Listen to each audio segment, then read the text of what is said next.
Parents మెచ్చిన university సంకల్ Chand Patel university, Gujarat. ఆ, అయితే ఒక రచయిత పాట రాయడం దానికి ఇప్పుడు ఒక పాట రాద్దామని కూర్చుంటే 100 తలనొప్పులు ఉన్నాయి సార్. మనోభావాలు అంటారు, ఒక పరిధి ఉంటుంది, చాలా సమస్యలు ఉంటాయి. వాటన్నిటికీ తోడు అనంత శ్రీరాము ఇప్పుడు మిగతా నెగిటివిటీని తెచ్చి పైనేసుకున్నారు, ఒక భావజాలాన్ని తెచ్చి పైనేసుకున్నారు. 4 స్టేజీల మీద 4 మాటలు మాట్లాడుతున్నారు. రేపు ఉదయం మీరు కూర్చొని ఇంకో పాట రాసేటప్పుడు వీటన్నిటిని మోయాలి, వీటన్నిటికీ జస్టిఫికేషన్ ఇవ్వాలి. మీరు ఓపెన్ అయి మాట్లాడారు కాబట్టి రేపటి నుంచి మీ పాట ప్రయాణానికి ఇలా ఓపెన్ అవ్వడం అడ్డంకి కాదా? కాదు. ఎందుకంటే ఏది మాట్లాడానో అది పూర్తి ఎరుకతో మాట్లాడాను. నాకు ఆ భావజాలం ఉంది కాబట్టి ఆ భావజాలాన్ని నా పాటలో అంత ముందు ఎప్పుడు చొప్పించలేదు, ఆ తర్వాత కూడా ఎప్పుడూ చొప్పించిన. అది నేను ప్రయత్నపూర్వకంగా పక్కకు తప్పుకోవాల్సిన అవసరం లేదు. అలాగే ఇప్పటి సమకాలీన సందర్భాల్లో నేను చేసిన వ్యాఖ్యలు కూడా అప్పుడు నేను ఏం మాట్లాడానో అవన్నీ గుర్తుండే చేశాను కాబట్టి దానికి సంబంధించి దాన్ని వంకగా చూపించి అడిగిన అప్పుడు మాట్లాడిన ప్రతి వాక్యానికి ఇప్పుడు మాట్లాడిన ప్రతి వాక్యానికి సుస్పష్టమైన వివరణ ఇవ్వగలిగే సరంజామా అంతా నా మెదడులో ఉంది కాబట్టి ఇవేవి నాకు ఇబ్బంది కావు. తర్వాత కూడా ఐటమ్ సాంగ్స్ వస్తే ఐటమ్ సాంగ్స్ రాస్తాను, ఇంట్రడక్షన్ సాంగ్లు వస్తే ఇంట్రడక్షన్ సాంగ్లు రాస్తాను. ఎంత వినోదం కావాలో అంత వినోదం అందిస్తాను. సెక్యులరిజం సాంగ్స్ వస్తే రాస్తారా? సెక్యులరిజం, ఈశ్వరు అల్లా యేసు ఒకటే కదరా బాసు అని అనంత శ్రీరామ్ చెప్పాల్సి వస్తే చెప్తారా? ఆ పాత్ర అదే చెప్పాలంటే అదే చెప్తాను. సినిమా పరంగా చెప్తారు కానీ అనంత శ్రీరామ్గా చెప్పను. బట్ మీరు ఒక స్టేజ్ మీద హిందూ పరిషత్ స్టేజ్ మీద మాట్లాడిన తర్వాత నుంచి మాత్రం అది మాట్లాడిన తర్వాత రోజు నుంచి మీ మీద పనిగట్టుకొని నెగిటివిటీ క్రియేట్ చేసే పర్సన్స్ ఎక్కువయ్యారు అని ఒక వాదన సోషల్ మీడియాలో వినిపిస్తుంది. ఇది మీకు అర్థమవుతుందా? కాన్షియస్గా తెలుస్తుందా? ఇంకో 100 రెట్లు ఎక్కువ అవనివ్వండి, ఏం పర్లేదు. మీకు అర్థమవుతుంది ఇది?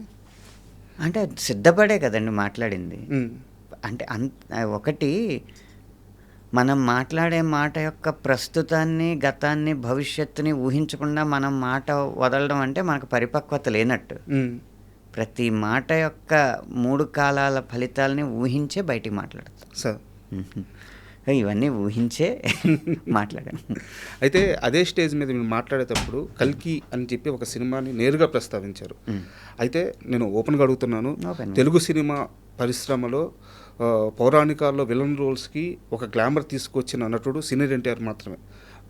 రావణ బ్రహ్మ క్యారెక్టర్ కానీ, లేదా కర్ణుడి క్యారెక్టర్ కానీ, దుర్యోధనుడి క్యారెక్టర్ కానీ, వీటన్నిటికి కూడా ఒక గ్లామర్ అద్ది వాటిని జస్టిఫై చేసిన వ్యక్తి ఆయన సినిమా పరంగా. మీరెందుకు అదే స్టేజ్ మీద ఎన్టీఆర్ పేరు కానీ, ఎన్టీఆర్ గారి సినిమా పేర్లు కానీ ప్రస్తావించలేకపోయారు? అప్పటి ఎన్టీఆరే కాదు, నేను సినిమా పేరు ప్రస్తావించాను కానీ ప్రభాస్ అన్న పేరు కానీ ఆ సినిమాకి సంబంధించిన ఎవరి పేరు ప్రస్తావించలేదు. ఎందుకంటే నా వ్యతిరేకత వ్యక్తిత్వం మీద కాదు కదా, ఆలోచన విధానం మీద.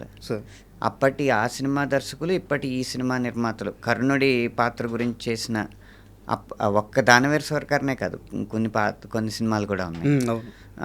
అలాగే ఇప్పుడు ప్రస్తుత కాలంలో కల్కి ఒకటే వచ్చింది కాబట్టి అవన్నీ చెప్పాను తప్పితే వ్యక్తుల పేర్లు చెప్పలేదు. ఎందుకంటే ఎన్టీఆర్ గారికి నేను అభిమాని కాకపోలేదు కదా. ఆయన అందం, ఆయన వర్చస్సు, ఆయన ఆంగికం, వాచకం, ఆహార్యం అన్నీ ఇష్టమే నాకు. ఇక్కడ నా వాదన ఏంటి, అక్కడ ఆ సినిమాలో తీసిన ఆలోచన విధానం మీద. కర్ణుడు ఎప్పటికీ భీముడి కంటే ధైర్యవంతుడు కాదు, అర్జునుడి కంటే గొప్పోడు కాదు. అది చూపకుండా విలన్ని హీరోగా అనేది కరెక్ట్ కాదని. అదేంటి, మనం సృష్టించిన పాత్ర అయితే పర్లేదు, మనం సృష్టించిన పాత్ర ఒక క్రిమినల్ అయినా ఆ కథకు అతనే హీరో అయితే హీరోయే, ఎవరు కాదనలేరు. కానీ ఇవి ఇతిహాసాలని ఒకరు మన ప్రాచీన చరిత్రని ఇతిహాస రూపంలో రాసినప్పుడు వీలైతే అదే తీయాలి. కానీ ఈ సినిమాకు బాగుంటుందని చెప్పి ఒక పాత్ర యొక్క తీరుతెన్నుల్ని మార్చేయకూడదు సార్. అంటే ఈ ప్రశ్న ఎందుకు అడిగానంటే, కొంతమంది ఇలా ఇంటర్వ్యూ జరుగుతున్నప్పుడు మిమ్మల్ని ప్రశ్నలు అడగమని చెప్పి సోషల్ మీడియాలో క్వశ్చన్ చేశాను అన్నమాట. అడగమనండి, అవన్నీ నేరుగా వచ్చి అడగమనండి. వాళ్ళు అడిగింది ఏంటంటే కల్కి సినిమా ప్రస్తావన తీసుకొచ్చిన అనంత శ్రీరాము దానవీర సూరకర్ణ ప్రస్తావన ఎందుకు ఎత్తలేదు అదే స్టేజ్ మీద అని చెప్పి అడిగారు అనమాట. అప్పటి ఆ సినిమా అన్నాను కదా. పోనీ దానవీర సూరకర్ణ అన్న పేరు ఇప్పుడు నేను ఉచ్చరించడానికి ఏమీ భయపడలేదు కదా. సార్ దానవీర సూరకర్ణలో కూడా మూల భారతాన్ని వక్రీకరించేసిన సన్నివేశాలు ఉన్నాయి, అందులో ఏమాత్రం సందేహం లేదు. సార్ అండ్ మీ రచన శైలి గురించి వస్తే అంటే ఒక్కొక్క అభిమానికి కవి ఒక్కో రకంగా అర్థమవుతారు. ఇప్పుడు నాకు అనంత శ్రీరాము అంటే నేను ముద్ర వేయట్లేదు, మీ సాహిత్యంలో నాకు భావకవిత్వం ఎక్కువగా కనిపిస్తుంటుంది. ఒక దేవులపల్లి కృష్ణశాస్త్రి గారు రాసిన కృష్ణపక్షం కానీ దాంట్లో ఉండే ఆ ఎక్స్ప్రెషన్స్, అలాంటి ఒక ఎక్స్ప్రెషన్స్ అంటే కొత్త బంగారు లోకంలో బొగ్గని పెదవి తాకిన చోట అని చెప్పేసి ఒక ఎక్స్ప్రెషన్ ఉంటుంది. అలాగే యానిమల్ మూవీలో సముద్రాల కన్నా సొగస్సెంత లోతే ఎలా ఈదుతున్నా ముంచేస్తుంది అని చెప్పేసి ఇలాంటి ఒక ఎక్స్ప్రెషన్లు పడినప్పుడు యాక్చువల్గా దేవులపల్లి కృష్ణశాస్త్రి గారి రచన అద్భుతమైన రచనని చాలామంది గుర్తుపెట్టుకోలేకపోయారు. అద్భుతమైన పాటలు రాశారు ఆయన. నాకెందుకో ఈ తరంలో అలాంటి ఒక అద్భుతమైన భావకవిత్వం చెప్పగల సినిమా కవి మీరు అనిపిస్తారు. నా అభిప్రాయాన్ని కరెక్ట్ అంటారా? అంటే ఆయన ప్రభావం మీ పైన ఏమైనా ఉందా? సందర్భాన్ని బట్టి భావకవిత్వం అవుద్దా అది లేకపోతే అభ్యుదయ కవిత్వం అవుద్దా అనేది సినిమా కవికి ముద్ర పడడానికి కష్టం అండి. అంటే మీరు రై రై రారా పాట ఉంది, అది అభ్యుదయ కవిత్వం. అవును, ఆ సందర్భం అది. కాబట్టి ప్రేమ పాటకు వచ్చేటప్పటికి భావుకతే ప్రేమకు అందం కదా. లేకపోతే నువ్వంటే నాకు ఇష్టం, నేనంటే నీకు ఇష్టం తప్ప ఇంకేం ఉండదు కదా ప్రేమలో. ప్రకృతిలో ఉన్న రకరకాల అంశాలను తీసుకుని వాటిని పోలికలు చేసి ఉన్న భావాన్ని లేకపోతే ఉన్న దృశ్యాన్ని వాటితో పోల్చి రాయడమే భావకవిత్వం. అది ప్రేమ పాటలకు ఎక్కువ ఉంటుంది కాబట్టి నేను రాసిన ఎక్కువ ప్రేమ పాటల్లో మీకు భావకవిత్వం కనిపించి ఉండొచ్చు. మీ శైలి ఏమంటే ఏం చెప్తారు సార్? అసలు అనంత శ్రీరాము ఇక్కడ చాలా స్ట్రాంగ్ లేదా ఇది నా జోను అని మీరు చెప్పగలిగేది ఏంటి? నా శైలి ఏంటంటే ఇప్పుడు ఎక్కువ ట్యూన్లకి రాసే సంస్కృతి కాబట్టి ట్యూన్కి రాసినప్పుడు నేను రాస్తే దీర్ఘంలాగా హ్రస్వంలాగా వినిపిస్తుంది. అలాగే ట్యూన్కి అడ్జస్ట్ చేయడానికి అన్నట్టు గ్రాంధిక భాషలో వ్యాకరణం ఉండదు. మామూలు వాడుక భాషలోనే వ్యాకరణం ఉంటుంది. అది చెప్పడానికి చాలా సులువు, కానీ అది సాధనలో పెట్టడం చాలా కష్టం.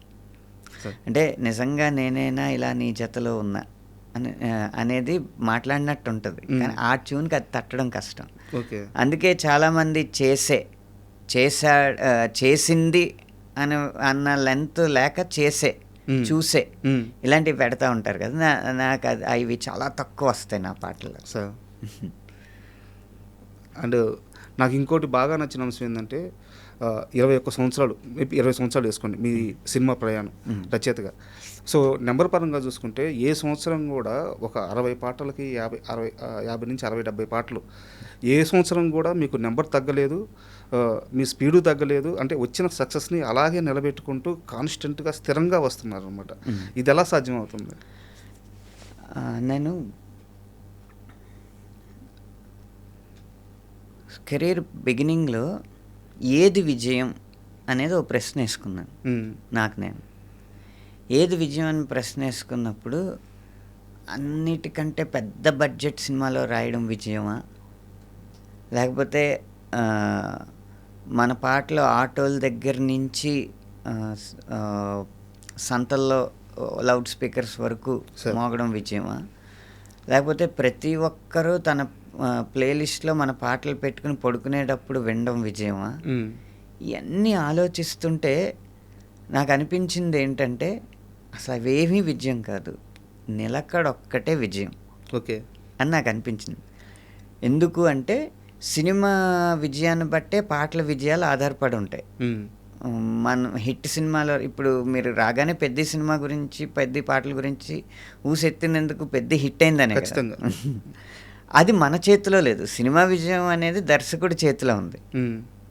కాకపోతే విజయవంతమైన సినిమాలో వెళ్ళిపోయే పాటలు కాకుండా గుర్తుండిపోయే పాటలు రాస్తే కొన్నాళ్ళు విజయవంతమైన సినిమాలు రాకపోయినా అప్పటి పాటలు గుర్తొచ్చి ఇది రాసింది ఇతనే కదా అని ఆ దర్శకుడికి మనం స్ఫురించాలి.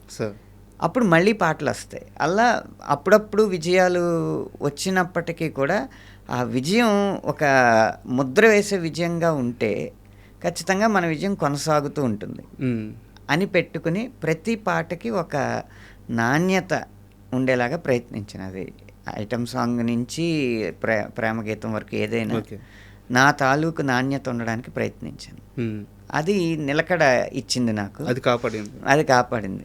అందుకనే ఎప్పుడు ఏ రోజు నేను బాహాటంగానే ఒప్పుకునేది ఏంటంటే, ఏ రోజు నెంబర్ 1 ఎవరంటే అనంత శ్రీరామ్ పేరు రాదు. కానీ ఆ నెంబర్ 1 పేర్లు మారుతూ ఉంటాయి, నెంబర్ 2 పేరు నాది ఉంటుంది. అది సేఫ్ గేమా? అది సేఫ్ గేమ్ కాదు, నాకు నా విధానంలో నాకు కుదిరిన అంశం అది.